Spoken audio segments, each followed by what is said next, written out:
الصلاۃ والسلام علیک یا رسول اللہ، الصلاۃ والسلام علیک یا حبیب اللہ۔ السلام علیکم ورحمۃ اللہ وبرکاتہ۔ آج کا ہمارا عنوان ہے عفو درگزر۔ عفو درگزر کا کیا مطلب ہے کہ دوسروں کو معاف کر دینا، دوسروں کی غلطیوں کو نظر انداز کرنا۔ جیسے کہ اللہ تعالیٰ فرماتے ہیں، بے شک اللہ تعالیٰ درگزر فرمانے والا ہے اور درگزر کرنے والے کو پسند فرماتا ہے، یعنی کہ اللہ تعالیٰ معاف فرمانے والا ہے اور اللہ تعالیٰ معاف کرنے والے کو ہی پسند فرماتا ہے۔ اسی طرح حضرت ایک روایت ہے، اس کا ذکر آپ کے ساتھ کرتے ہیں۔ حضرت عبداللہ بن مسعود رضی اللہ تعالیٰ عنہ سے روایت ہے کہ نبی کریم صلی اللہ علیہ وآلہ وسلم نے ارشاد فرمایا، بے شک اللہ تعالیٰ ہر اس بندے کو پسند فرماتا ہے جو اللہ کی رضا کے خاطر اپنے بندوں کو معاف کر دے، اور اللہ تعالیٰ ایسے شخص کو بہت پسند فرماتا ہے۔ اسی طرح ایک اور صحابی ہیں، میرے نبی پاک صلی اللہ علیہ وآلہ وسلم کے پیاری صحابی ہیں، حضرت ابو ہریرہ رضی اللہ تعالیٰ عنہ سے روایت ہے کہ حضور پر نور صلی اللہ علیہ وآلہ وسلم نے ارشاد فرمایا، حضرت موسیٰ علیہ السلام نے عرض کیا، اے میرے رب، تیرے بندوں میں سے کون تیری بارگاہ میں زیادہ عزت والا ہے؟ حضرت موسیٰ علیہ السلام نے کیا فرمایا کہ اے میرے رب، تیرے بندوں میں سے کون تیری بارگاہ میں زیادہ عزت والا ہے؟ اللہ تعالیٰ نے ارشاد فرمایا، وہ بندہ جو بدلہ لینے پر قادر ہونے کے باوجود معاف کر دے۔ سبحان اللہ، کیا شان ہے میرے اللہ تعالیٰ کی، اور کیا اعلیٰ بات بتا دی کہ اگر آپ بدلہ لینے کی طاقت رکھتے ہیں، سکت رکھتے ہیں، آپ برابری کا جواب دے سکتے ہیں، لیکن پھر بھی آپ اس لیے دوسرے بندے کو معاف کر دیں کیونکہ اس میں اللہ تعالیٰ راضی ہوتا ہے اور اللہ تعالیٰ کا یہ پسندیدہ عمل ہے، تو وہ بندہ اللہ تعالیٰ کا محبوب بندہ بن جاتا ہے اور اللہ کا پسندیدہ بندہ جو ہے وہ بن جاتا ہے۔ حضرت عائشہ رضی اللہ تعالیٰ عنہ بیان کرتی ہیں کہ نبی کریم صلی اللہ علیہ وآلہ وسلم پر جو زیادتی بھی کی گئی، میں نے کبھی آپ کو اس زیادتی کا بدلہ لیتے ہوئے نہیں دیکھا، بشرط کہ اللہ کی حدود پامال نہ کی جائے۔ یعنی کہ کبھی بھی اگر کوئی زیادتی کرتا ہے تو میرے آقا دو جہاں حضرت محمد مصطفیٰ صلی اللہ علیہ وآلہ وسلم جواباً اس بندے کے ساتھ زیادتی نہیں کرتے تھے۔ ہاں، خاص کر اگر کوئی ایسا معاملہ نہ ہو جو کہ اللہ کی حدود سے تجاوز کر رہا ہو، تو اگر کچھ ایسا ہو تو اس پر میرے آقا دو جہاں صلی اللہ علیہ وآلہ وسلم بہت برا پیش آتے تھے اور اس سے رعایت نہیں برتتے تھے۔ حضرت عقبہ بن عامر رضی اللہ تعالیٰ عنہ بیان کرتے ہیں کہ میں رسول اکرم صلی اللہ علیہ وآلہ وسلم سے ملا، میں نے ابتدا میں آپ کا ہاتھ پکڑ لیا اور میں نے عرض کیا، یا رسول اللہ صلی اللہ علیہ وآلہ وسلم، مجھے کچھ فضیلت والے اعمال بتائیے۔ آپ صلی اللہ علیہ وآلہ وسلم نے فرمایا، اے عقبہ، جو تم سے تعلق توڑے اس سے تعلق جوڑو، اور جو تم کو محروم کرے اس کو عطا کرو، اور جو تم پر ظلم کرے اس سے اعراض کرو۔ یعنی کہ اگر کوئی تم پر ظلم کرتا ہے تو اسے جو ہے وہ آپ اس کے ساتھ اچھا سلوک کرو، اگر آپ کے ساتھ کوئی زیادتی کرتا ہے تو آپ نے اس کے ساتھ بھی اچھا سلوک کرنا ہے اور اس کو معاف کرنا ہے۔ اسی طرح میرے پیارے نبی کریم صلی اللہ علیہ وآلہ وسلم کے جو صحابہ کرام ہیں، اس سے بہت سی جو ہے روایات ملتی ہیں۔ اسی طرح ایک اور جگہ پر ہمارے آقا دو جہاں حضرت محمد مصطفیٰ صلی اللہ علیہ وآلہ وسلم کی بہت ہی پیارے صحابی تھے، حضرت انس رضی اللہ تعالیٰ عنہ، جن سے سرکار نبی پاک بہت ہی محبت کرتے تھے۔ ان سے روایت ہے کہ تاجدار رسالت صلی اللہ علیہ وآلہ وسلم نے ارشاد فرمایا، جب لوگ حساب کے لیے ٹھہرے ہوں گے تو اس وقت ایک منادی یعنی اعلان کروا دیا جائے گا کہ جس کا اجر اللہ تعالیٰ کے ذمہ کرم پر ہے وہ اٹھے اور جنت میں داخل ہو جائے۔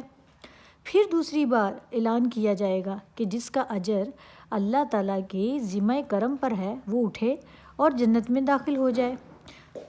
پوچھا جائے گا کہ وہ کون ہے جس کا اجر اللہ تعالیٰ کے ذمہ کرم پر ہے؟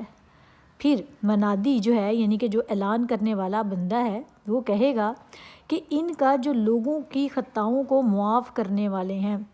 یعنی کہ اگر کسی نے کوئی غلطی کر دی ہے تو آپ نے اس کو اس لیے معاف کر دیا، اپنے اللہ سبحانہ و تعالیٰ کی رضا کے لیے معاف کر دیا، تو اس کا اجر خود اللہ تعالیٰ اپنی ذمہ کرم پر لے لیتے ہیں، اور اس کی منادی جو ہے وہ خاص طور پر کرائی جائے گی کہ وہ لوگ جو ہے وہ جنت میں داخل ہو جائیں، کہ جن کا ذکر جو ہے وہ اللہ تعالیٰ نے خود کیا ہے کہ ان کے اجر و ثواب کا ذمہ جو ہے وہ خود اللہ تعالیٰ اپنے ذمے پر لیتے ہیں۔ تو ایسے ہزاروں آدمی کھڑے ہوں گے اور بلا حساب و کتاب جو ہے وہ جنت میں داخل ہو جائیں گے۔ حضرت انس رضی اللہ تعالیٰ عنہ فرماتے ہیں کہ میں نبی کریم صلی اللہ علیہ وآلہ وسلم کے ہمراہ چل رہا تھا کہ آپ صلی اللہ علیہ وآلہ وسلم جو تھے وہ ایک چادر اوڑھے ہوئے تھے جس کے کنارے نہایت موٹے اور کھردرے تھے۔ اچانک جو ہے ایک دیہاتی نے آپ صلی اللہ علیہ وآلہ وسلم کی چادر مبارک کو پکڑ کر اتنے زور سے جھٹکے سے کھینچا کہ آپ صلی اللہ علیہ وآلہ وسلم کی گردن مبارک پر خراش پڑ گئی۔ وہ کہنے لگا، اللہ تعالیٰ کا جو مال آپ صلی اللہ علیہ وآلہ وسلم کے پاس ہے،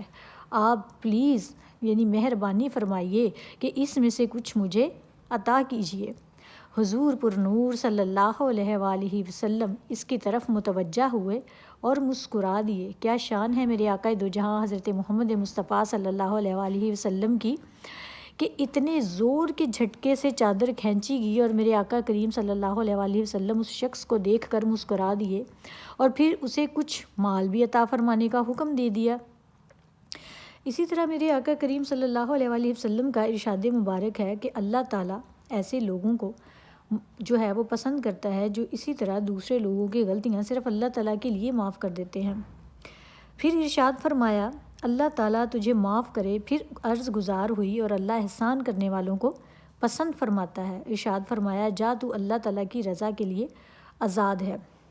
یہاں پر ہم ایک ذکر کرنے لگے تھے جس کا جو ہے وہ میں آپ کو بتانا بھول گئی، یہاں پر جو تھا امام زین العابدین کے بارے میں رضی اللہ تعالیٰ عنہ۔ یہ بھی ایک صحابی تھے میرے آقا کریم صلی اللہ علیہ وآلہ وسلم کے، جن سے ایک بہت ہی مشہور روایت جو ہے وہ یہاں پر کوٹ کی جاتی ہے تاکہ ہم سب کو اس سے جو ہے وہ سبق بھی حاصل ہو اور ہمیں یہ بھی پتہ چلے کہ ہماری زندگیوں میں ایک دوسرے کے ساتھ عفو درگزر کا معاملہ کرنا کتنا ضروری ہے،